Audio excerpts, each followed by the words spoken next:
Right guys, Newcastle, yeah, fantastic city Newcastle. I love Newcastle. Honestly though, where I was staying last night down by the Tyne Bridge, the seagulls, I thought I was going to have a really bad night's sleep, but funnily enough, I'm feeling pretty good. Maybe it reminded me of being at the seaside, I'm not quite sure. Anyway, yeah, I'm just heading over to Newcastle station, railway station just behind me there, and I'm taking the 58-mile long Tyne Valley line all the way across to the west of the country and Carlisle. Come with me, we'll get on the train and we'll see what it's all about, shall we? And I'll catch you in a bit.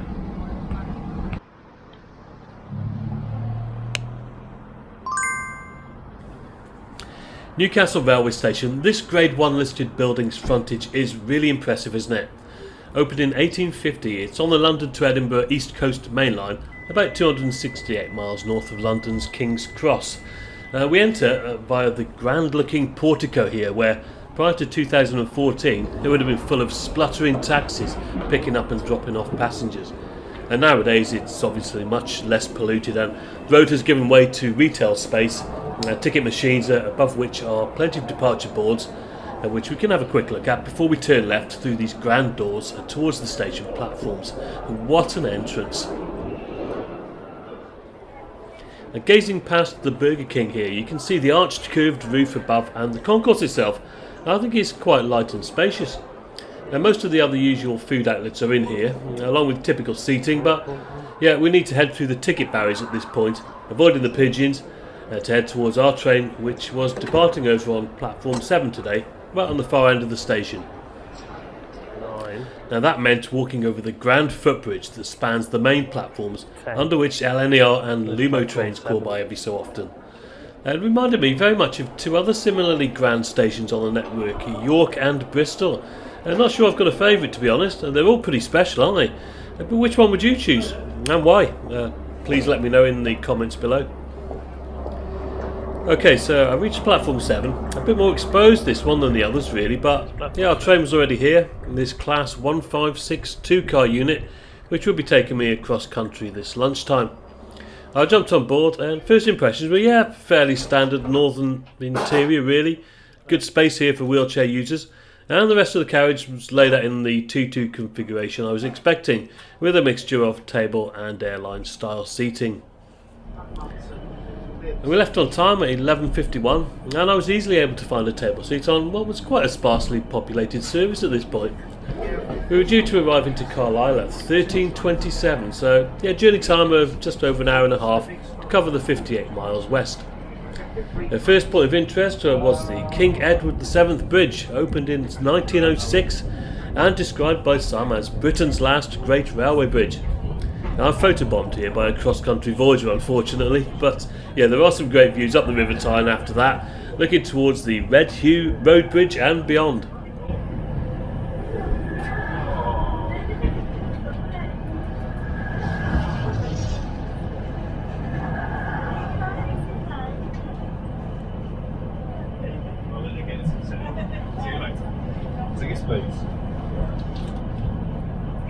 Thank you very much. Cheers. Thank you. Tickets, please. Thank you. The conductor is keen here with the ticket checks happening almost immediately, and after diverging west from the East Coast main line, we head through Dunstan, then Metro Centre here in Gateshead, which is a relatively new station, only being opened in 1987, and actually nothing to do with the Newcastle Metro. It's just a massive shopping centre from what I could make out. We soon leave the suburbs behind, keeping the River Tyne to our north. You can just about see through the trees here. I took this opportunity to handwrite a postcard to one of my Ko-fi members. If you want one, please head over to the page by scanning the QR code on the screen here.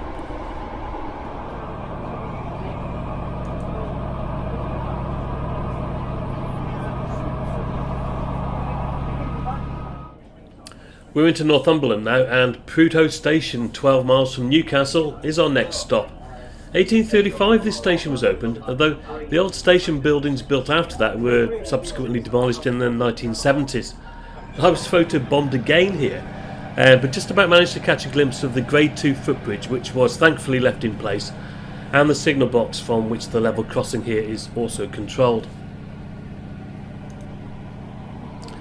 Okay, so a quick look at the table set up here, where you have twin USB sockets by the window, one for each seat, and the table itself is large enough for 4 people.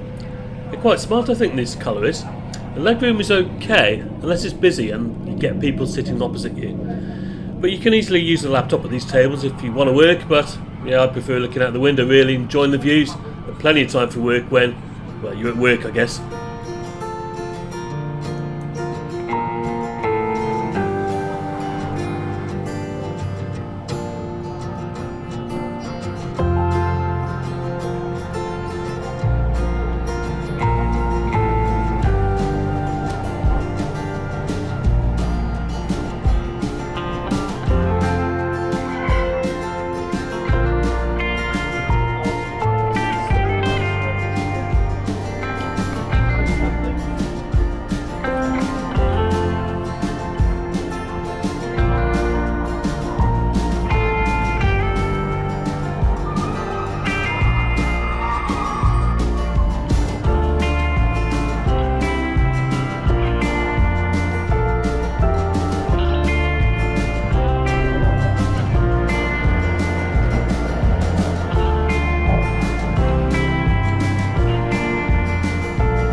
So we're approaching Haltwhistle now, 36 miles from Newcastle and well past the halfway point of this journey.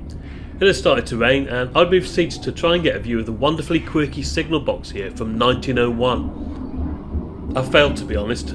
Yeah, but it's well worth a look online, or even better in person if you happen to be in the area. And talking of which, if you do want to explore the line in a little bit more detail, you can purchase the Hadrian's Wall Country Line Day Ranger, which also includes trains as far as Sunderland to the east and Whitehaven to the west.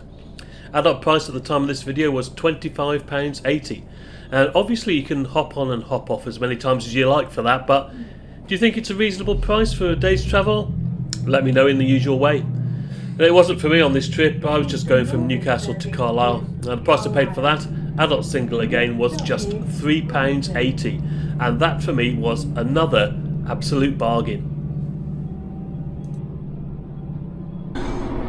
Just come out a minute.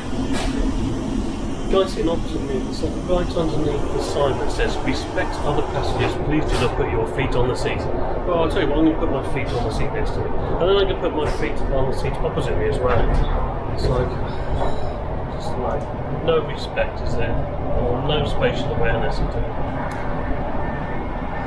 Anyway, just going to have a look at the toilet.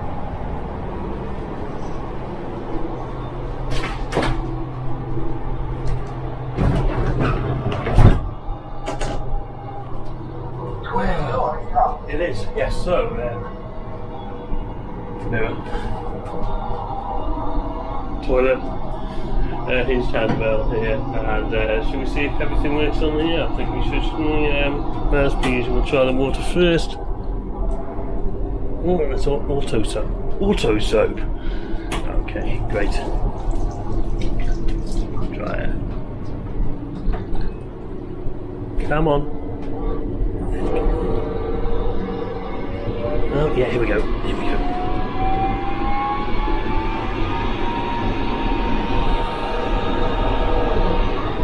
Tissue. Oh, yeah, there is tissue there. Oh, which is handy, isn't it? Oh, shall we see if there's any babies available today? I haven't found one yet. No, nothing there. But a lovely clean baby changer tent, which is what he wants now. Now there's one or two on this list today. Overall, yeah, I like it. It's clean, well looked after, well done Northern. Good. Okay, so a quick look at one of the airline seats, and it's got its chunky, sturdy fold-down table here. It works, sturdy. Legroom is fine, and you've again got USB connectivity to your left. The seats in this standard Northern moquette look good, and they've got decent padding overall. There are retractable armrests between them and also on the aisle sides. Overall, a perfectly comfortable seat. Now above your head you have ample luggage storage running along both sides of the train, and there are visual and audio announcements of the next station stops. The Wi-Fi worked, though I found I had to switch my VPN off for some reason. But yeah, it was only really useful for low task social media stuff really. It wouldn't load up YouTube, for example. And lastly, I wasn't sure before I caught this train whether there would be a catering trolley on board or not. There wasn't, although maybe during the height of summer you do get one, as I would have thought this route attracts more day trippers at that time, especially with the Ranger tickets I mentioned before. We were just passing through Gillsland now, or Gillsland, however you say it, which is right on Hadrian's Wall. And that reminded me that whilst this video is really about the Tyne Valley line, the area itself is dominated by the many remains of the famous Roman wall itself. Now built in the reign of the Emperor in 122 AD, it actually runs for much longer than the railway line at 73 miles. And it was designated a UNESCO World Heritage Site in 1987.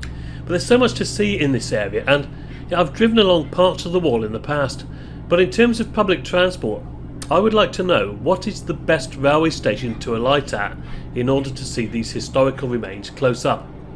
Or is it better to take the bus? As always, do let me know in the comments below. Right, Brampton next, then Wetherall, the final two stations before our last stop in Carlisle itself. Onwards.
Okay, so after we join the Settle and Carlisle line just south of the station, we're coming to Carlisle railway station itself now, and crossing over the West Coast main line as we do so.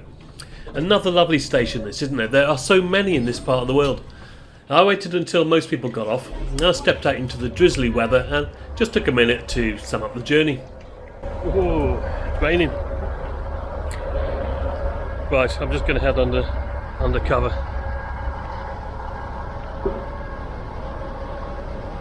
And here we are, Carlisle station. What do you think, guys?